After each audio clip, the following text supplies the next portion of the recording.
The UK Treasury just got a lot smaller. Rachel Reeves is making moves. The UK's Chancellor of the Exchequer is slashing hundreds of jobs from the Treasury, and she's offering exit packages worth up to £100,000 to get people to leave. Yeah, you heard that right. Six-figure payouts to walk away. This is one of the most aggressive cost-cutting measures we've seen from a Labour government in recent memory, and the irony here is absolutely not lost on anyone. Let's get into it. So here's what's happening.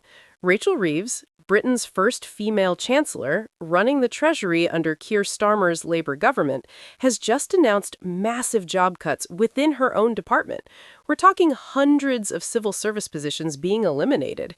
And to sweeten the deal, or maybe to avoid a complete staffing disaster, they're offering voluntary exit packages worth up to £100,000. That's roughly 125,000 US dollars for those keeping track. That's a massive payout for voluntary redundancy. Now, if you're thinking, wait, isn't Labor supposed to be the party that protects public sector workers? Yeah, that's exactly what a lot of people are saying right now. The party that traditionally stands up for workers, for unions, for public services, is now cutting hundreds of jobs from one of the most important government departments in the country. The optics? Not great. The necessity? Well, that depends on who you ask. Quick pause for effect. Let's talk about why this is happening, because there's actually a method to this madness, even if it looks completely contradictory to Labour's brand. Rachel Reeves has been vocal about wanting to fix Britain's public finances. The UK is dealing with massive debt, economic challenges post-Brexit, inflation issues, and a budget that's stretched thinner than my patience during a software update. She's essentially inherited an economic mess and is trying to clean it up. Her argument goes something like this. We need to make government more efficient.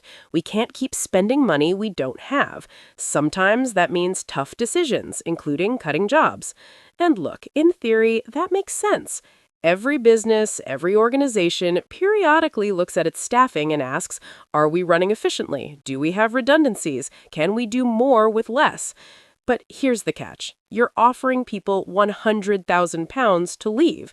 Those exit packages don't come cheap. You're spending potentially tens of millions of pounds up front to reduce your long-term wage bill. It's a gamble that the savings over time will outweigh the immediate costs.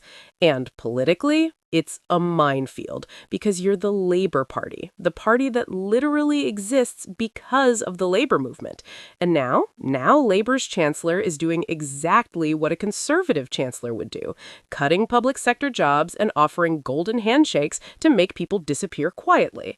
The conservatives are probably watching this unfold like, so when we do austerity, we're evil, but when they do it, it's fiscal responsibility? Interesting. And the unions? Oh man, the unions are not happy. These are Labour's traditional allies, and they're watching the party slash jobs in the civil service. You can practically hear the collective facepalm from union headquarters. It's giving major, you were supposed to destroy the Sith, not join them energy. But let's flip this around for a second and look at it from Reeves' perspective, because it's not quite as simple as Labour bad cuts bad. The Treasury is one of the bloated departments in government. It's grown significantly over the years, and there's a legitimate argument that it's become inefficient. Multiple layers of bureaucracy, overlapping roles, processes that take forever because too many people have to sign off. Reeves might be looking at this thinking, we can actually serve the British people better with a leaner, more agile Treasury. Fewer delays, faster decisions, less red tape. And plus, this is crucial, these are voluntary redundancies. Nobody's being forced out. People who want to stay can stay.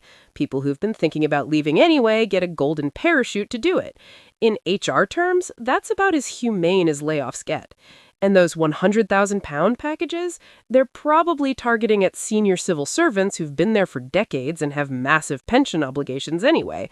Getting them to leave now with a lump sum might actually save money long term compared to keeping them on salary plus pension for years.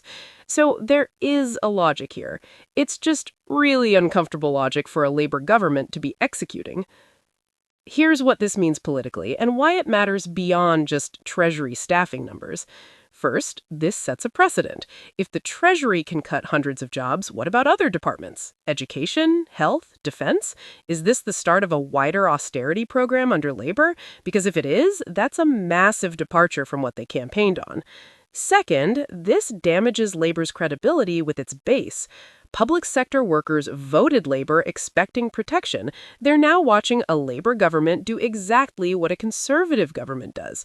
That breeds cynicism and could cost Labor support where it counts. And third, and this is the kicker, if these cuts don't result in better government performance, Reeves is done. If the Treasury becomes less efficient, if services suffer, if things slow down even more, the opposition will absolutely crucify her for it. She's betting her political capital that smaller means better. And fourth, those 100,000-pound exit packages are going to be a headline nightmare. Labor pays civil servants six figures to quit while nurses struggle with pay. Writes itself. Fair or not, that's how it'll be spun. What this really shows us is the fundamental challenge of governing versus campaigning. It's easy to promise everything when you're in opposition. It's a lot harder when you actually have to balance the books and make real decisions with real consequences. Rachel Reeves is learning that lesson in real time. She's trying to be fiscally responsible while leading a party that traditionally prioritizes spending on public services. Those two things don't always align nicely. The question is whether Labor voters will accept responsible governance as an excuse for what looks a lot like austerity they voted against. That's the gamble Reeves is making. So, there you have it. Rachel Reeves cutting hundreds of Treasury jobs with 100,000-pound exit packages, Labor doing austerity with a friendlier face, and the political contradictions are absolutely glaring. But what's your take? Smart fiscal management or betrayal of Labor values? Drop your thoughts in the comments below, and if you're enjoying this political coverage, smash that subscribe button for more. I'll catch you in the next one. End screen with subscribe button.